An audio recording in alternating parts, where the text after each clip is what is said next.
Sa likod ng bawat ngiti ay isang kwento ng pagsisikap at pagtatiyaga. Para sa ilan, ang pag-aaral ay isang pribilehiyo, ngunit para sa iba, ito ay nagsisilbing isang hamon. Sa kabila ng aking mga aralin, ako ay nagpursige upang tumulong sa gastusin sa aming tahanan. Ang pagsabay ng aking pag-aaral at pagtulong sa pamilya ay nagbunga sa aking mga hirap, pagod at stress. Pero nagbago ang lahat tuwing iisipin ko ang sakripisyo ng mga taong nagbigay sa akin ng buhay at nagsisikap upang ako ay magkaroon ng magandang kinabukasan. Ako si Rodelio Nicha, 16 years old, isang estudyanteng atleta na nasa ika-11 na baitang Urdaneta City National High School. Sa murang edad pa lamang ay natutunan ko ang magpakatatag at maging responsable. Ang kanyang umaga ay nagsisimula bago pa man sumikat ang araw, upang ihanda ang mga kakanin na kanilang ibibenta para sa araw na ito. Hindi lang ako bastang estudyante, kundi isa rin akong katuwang sa pamilya. Bilang isang estudyanteng atleta, hindi lamang pag-aaral at pagtitinda ang mga sumusubok sa determinasyon ni Rodelio. Paano mo ilalarawan si Rodelio bilang isang atleta? Okay, si Rodelio may ilalarawan siya bilang isang batang may pangarap, may determinasyon at disiplina. So, isa siyang role model sa kanyang kapwa. At pagdating naman sa academics, so hindi niya pinapabayaan yun. Masasabi ko na mabait na bata si Rodelio. Nagbibigay siya ng inspirasyon sa kapwa ng mga athlete. Ano ang mga natutunan ni Rodelio mula sa kanyang karanasan sa sport? Okay, siguro yung pagiging disiplinado at saka role model, pagiging leader. Okay, so kasi pag naging successful siya sa kanyang piniling sport, so masasabi ko na pwede ko siyang i-recommend sa mga iba't ibang university sa Manila. Kanya yung goal ko na maipasa ko din siya sa mga university na bilang student athlete. Anong masasabi mo sa mga estudyanteng tulad mo na patas na lumalaban sa hamon ng buhay?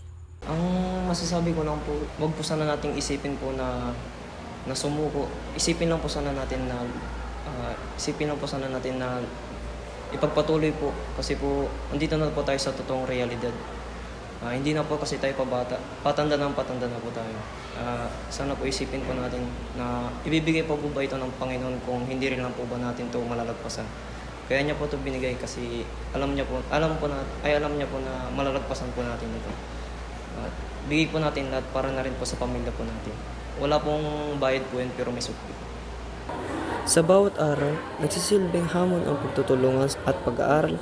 Minsan naisip ko, kaya ko ba to? Kailangan ko magtinda at pagkatapos ng klase. Ito ang paraan ko upang makatulong ako sa mga magulang. Ano mo po ilalarawan ang pagtulong ni Rodelio sa inyong pamilya? Isa po siya sa magandang ehemplo po para po sa akin bilang ina. Kasi bukod po sa pagiging matulungin po niya sa gawaing bahay, nakakatulong rin po siya sa mga gawain ko po sa pagtitinda. Ano ang mga pangarap mo para kay Rodelio? At paano mo po siya tutulungan na makamit ang mga ito? Simple lang po yung pangarap ko po sa kanya, makapagtapos po ng pag-aaral. Tapos, matupad niyo po lahat ng mga pangarap po niya. At saka po, mapaganda po yung buhay po niya balang araw po. Kung may gusto akong iparting sa mga kabataan, ito ay huwag kayong matakot mangarap. Sa kabila ng mga pagsubok, kaya nyo itong lampasan. Magpursige. At palaging alalahanin ang mga taong umaasa sa inyo. Igalang ang kanilang sakripisyo at pahalagan ang kanilang pagtulong. Natutunan kong hindi kailanman mag-isa sa laban na ito. Mahalaga ang suporta ng pamilya at mga kaibigan. Ang respeto ng bawat isa ang nagbubuklod sa amin. Sa likod ng bawat ngiti ni Rodelio, may kwento ng hindi matitinag na pag-asa at respeto. Dahil para sa kanya, saan ang makalikaguman ti pudno a panagdayaw, magunod day tababaan ti agtultuloy a panagtignay ken kinaimbag.